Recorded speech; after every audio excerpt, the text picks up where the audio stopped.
എല്ലാവർക്കും നമസ്കാരം. അസ്സലാമു അലൈക്കും. നിങ്ങൾ അറിഞ്ഞു കാണും, ലൈഫ് കെയറിന്റെ പുതിയ സംരംഭമായ ലൈഫ് കെയർ ഡയാലിസിസ് സെന്റർ ഉടൻ തുറന്ന് പ്രവർത്തനം ആരംഭിക്കുകയാണ്. ഇതിന്റെ രജിസ്ട്രേഷൻ ഓൾറെഡി ആരംഭിച്ചു കഴിഞ്ഞിട്ടുണ്ട്.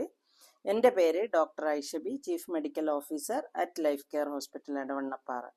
ഈ പ്രദേശത്തെ കിഡ്നി രോഗബാധിതർക്ക് മികച്ച ചികിത്സയും സ്നേഹപരിപാലനവും നൽകാൻ വേണ്ടി ഏറെ അഭിമാനപൂർവ്വം ഈ സ്ഥാപനം ഉടൻ തന്നെ സമൂഹത്തിനായി ഞങ്ങൾ തുറന്നു കൊടുക്കുന്നതാണ്. അതേസമയം ഇന്ന് നിങ്ങളോടൊപ്പം ഇത്രയും വർഷം നിങ്ങളോടൊപ്പം ഉണ്ടായിരുന്ന ഒരു ഡോക്ടർ എന്ന നിലയിൽ എനിക്ക് എൻ്റെ ഹൃദയത്തിൽ തട്ടുന്ന ഒരു സന്ദേശം കൂടെ നിങ്ങളോട് പറയാനുണ്ട്. അതായത് prevention is better than cure. രോഗത്തെ ചികിത്സിക്കുന്നതിലും ഭേദമാണ് ആ രോഗങ്ങൾ വരാതെ ശ്രദ്ധിക്കുക എന്നുള്ളത്. ഡയാലിസിസ് സെന്റർ ഓഫ് കോഴ്സ് അനിവാര്യമായ ഒന്ന് തന്നെയാണ്. എങ്കിലും ആരും തന്നെ ഡയാലിസിസ് ചെയ്തുകൊണ്ട് ജീവിക്കേണ്ട അവസ്ഥയിലേക്ക് എത്തരുത് എന്നായിരിക്കണം നമ്മുടെ എവരുടെയും ലക്ഷ്യം. ശരിയല്ലേ? കിഡ്നി ഫെയിലിയർ പ്രത്യേകിച്ചും ഉണ്ടാകുന്നത് ഉയർന്ന പ്രമേഹവും രക്തസമ്മർദ്ദവും പോലുള്ള ജീവിതശൈലി രോഗങ്ങൾ കൊണ്ടാണ്. ജീവിതശൈലി രോഗങ്ങൾ ആരാണ് ഉണ്ടാക്കുന്നത്? നമ്മൾ തന്നെയാണ്. അപ്പൊ ജീവിതശൈലി രോഗങ്ങളെ മാറ്റി നിർത്തുക. പക്ഷേ ജീവിതശൈലി രോഗങ്ങൾ പാരമ്പര്യമായും നമുക്ക് വരാം. അപ്പോൾ എന്താണ് ചെയ്യേണ്ടത്? അത് തക്ക സമയത്ത് കണ്ടുപിടിക്കുക, ചികിത്സിക്കുക, അവയെ കൺട്രോളിൽ നിർത്തുക. നമ്മുടെ സുപ്രധാനമായ അവയവങ്ങളെ കാർന്നു തിന്നാൻ വേണ്ടി ഈ രോഗങ്ങളെ നമ്മൾ അനുവദിക്കരുത്. നമ്മുടെ ആരോഗ്യം ആരുടെ കയ്യിലാണ്? നമ്മുടെ കയ്യിലാണ്. കിഡ്നി മാത്രമല്ല, കരൾ, ഹൃദയം, രക്തധമനി, തൊണ്ട, മസ്തിഷ്കം, ആമാശയം, കുടലുകൾ, കൈകാലുകൾ എന്നീ അവയവങ്ങളും വളരെ സൂക്ഷ്മതയോടെ പരിപാലിക്കേണ്ടതാണ്. എല്ലാ ചെറിയ രോഗങ്ങൾക്കും മരുന്ന് വാങ്ങി കഴിക്കരുത്. മിക്ക രോഗങ്ങളെയും മാറ്റാൻ നമ്മുടെ ശരീരത്തിൽ തന്നെ നമുക്ക് പ്രതിരോധ ശേഷി ദൈവം തന്നിട്ടുണ്ട്. ഓക്കെ, അപ്പൊ എല്ലാത്തിനും തന്നെ മരുന്ന് ഒരു പരിഹാരമല്ല. കുറേയൊക്കെ കാര്യങ്ങൾ നമുക്ക് നമ്മുടെ ജീവിതശൈലി മാറ്റം വരുത്തിയാൽ തന്നെ നമുക്ക് പരിഹരിക്കാൻ പറ്റും.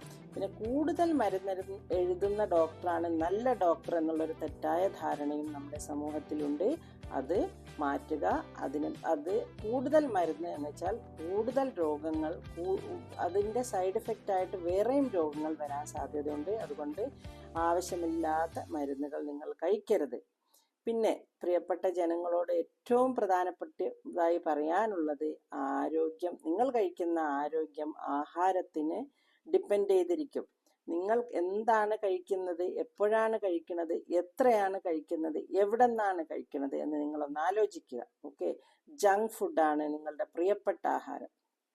ഹോട്ടലിൽ പോവുക, അവിടെ ഫ്രൈ ചെയ്ത ഐറ്റംസ് ഉണ്ടാവും, മധുരം ഉണ്ടാവും, അതുപോലെ തന്നെ ഐസ്ക്രീം, ചോക്ലേറ്റ്, ബിസ്ക്കറ്റ്സ്, ബേക്കറി, ഇങ്ങനെ കൂടുതൽ എണ്ണയിൽ വറുത്തതും പൊരിച്ചതുമായ ജങ്ക് ഫുഡ് കഴിക്കാനാണ് ഏവർക്കും ഇഷ്ടം. അത് നിങ്ങൾ ചെയ്യരുത്.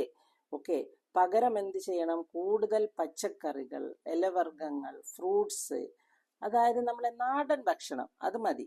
അത് കാരണം അങ്ങനെയുള്ള ഭക്ഷണം കഴിച്ചാൽ, സിമ്പിൾ ആയിട്ടുള്ള ഭക്ഷണം കഴിച്ചാൽ നമുക്ക് ജീവിതശൈലി രോഗങ്ങളെ ഒരു പരിധിവരെ മാറ്റി നിർത്താൻ പറ്റും. പിന്നെ എക്സർസൈസ്. ഇപ്പോൾ ആർക്കും തന്നെ കഠിനാധ്വാനം ഒന്നും ചെയ്യുന്നില്ല. അതുകൊണ്ട് എക്സർസൈസ് എങ്കിലും ചെയ്യുക. ഒരു അരമണിക്കൂർ മുതൽ 1 മണിക്കൂർ വരെ ഡെയിലി എക്സർസൈസ് ചെയ്യുക. പിന്നെ മരുന്നുകൾ ശ്രദ്ധാപൂർവം കഴിക്കുക. രോഗമുള്ളവർ ആരോഗ്യ പരിശോധന മുറക്ക് നടത്തുക. അതുപോലെ തന്നെ മരുന്നുകൾ പെട്ടെന്ന് വെച്ച് നിർത്തരുത്. പുകവലി, ലഹരി, മദ്യം ഇവക്ക് അടിമയാവാതെ നമ്മൾ നോക്കുക. ഇനി നമ്മുടെ മക്കൾ ഇതിനെന്തെങ്കിലും അടിമയായിട്ടുണ്ട് എന്ന് നമുക്ക് തോന്നുകയാണെങ്കിൽ അവരെ ഉടൻ പിന്തിരിപ്പിക്കാൻ ശ്രമിക്കുക. നിങ്ങൾക്ക് പറ്റുന്നില്ലെങ്കിൽ, മാതാപിതാക്കൾക്കും കുടുംബക്കാർക്കും പറ്റുന്നില്ലെങ്കിൽ അതിന് നമ്മൾ വിദഗ്ധ ചികിത്സ തേടുക. പിന്നെ പറയാനുള്ളത് മാനസികാരോഗ്യമാണ്. ജീവിതശൈലി രോഗങ്ങൾ വരുന്നത് മാനസിക ആരോഗ്യത്തിന് ഡിപ്പെൻഡ് ചെയ്തിരിക്കും. മാനസികമായി നമ്മൾ ഹാപ്പി ആണെങ്കിൽ നമുക്ക് ജീവിതശൈലി രോഗങ്ങളെ മാറ്റി നിർത്താൻ പറ്റും. എനിക്ക് പറയാനുള്ളത്, നിങ്ങൾ ഇല്ലാത്തത് ഉണ്ടാക്കാൻ വേണ്ടിയുള്ള നെട്ടോട്ടം ഇവിടെ വെച്ച് അവസാനിപ്പിക്കുക. ഉള്ളത് കൊണ്ട് തൃപ്തിപ്പെടുക. ഇത്ര മതി, ഇത്രയിൽ ഞാൻ ഹാപ്പിയാണ് എന്ന് നിങ്ങൾ ചിന്തിച്ചാൽ നിങ്ങൾ ഹാപ്പിയാണ്. നിങ്ങളുടെ ചിന്താഗതി മാറ്റാൻ മറ്റുള്ളവർക്ക് പറ്റില്ല. മറ്റുള്ളവരിൽ എന്താണുള്ളത്, അല്ല അവരുമായി കോമ്പറ്റീഷൻ, അവരുമായി മത്സരിക്കാൻ വേണ്ടി നമ്മൾ ഇല്ലാത്തത് ഉണ്ടാക്കി കടങ്ങൾ കൂട്ടി, ലോണുകൾ കൂട്ടി, അങ്ങനെ ജീവിച്ച് ടെൻഷനായി രോഗങ്ങൾ വന്ന് മരിക്കുന്നതിലും നല്ലത് എന്താണ്? ഉള്ളത് കൊണ്ട് തൃപ്തിപ്പെട്ട് ജീവിക്കുക. അതുപോലെ തന്നെ കുട്ടികളോടും കുടുംബാംഗങ്ങളോടും അത് തന്നെ പറയുക, അത് തന്നെ അവരോട് പറയുക. ഈ ഉള്ളത് കൊണ്ട് നമ്മൾ ഹാപ്പിയാണ്, ഇത് മതി എന്നുള്ള തോന്നൽ വന്നാൽ, എന്നുള്ള രീതിയിൽ ജീവിക്കാൻ നിങ്ങൾ പഠിച്ചാൽ ആർക്കും തന്നെ കുറേ കാര്യങ്ങൾ, അതായത് ഈ ജീവിതശൈലി രോഗങ്ങളിൽ നിന്ന് നിങ്ങൾക്ക് രക്ഷ പ്രാപിക്കാൻ പറ്റും. നിങ്ങൾ സമാധാനത്തോടെയും സന്തോഷത്തോടെയും നിങ്ങൾക്ക് ജീവിക്കാൻ പറ്റും. അപ്പം നമ്മൾ ഇനി പറഞ്ഞു വരുന്നത് ഡയാലിസിസ് സെന്ററിനെ പറ്റിയാണല്ലോ.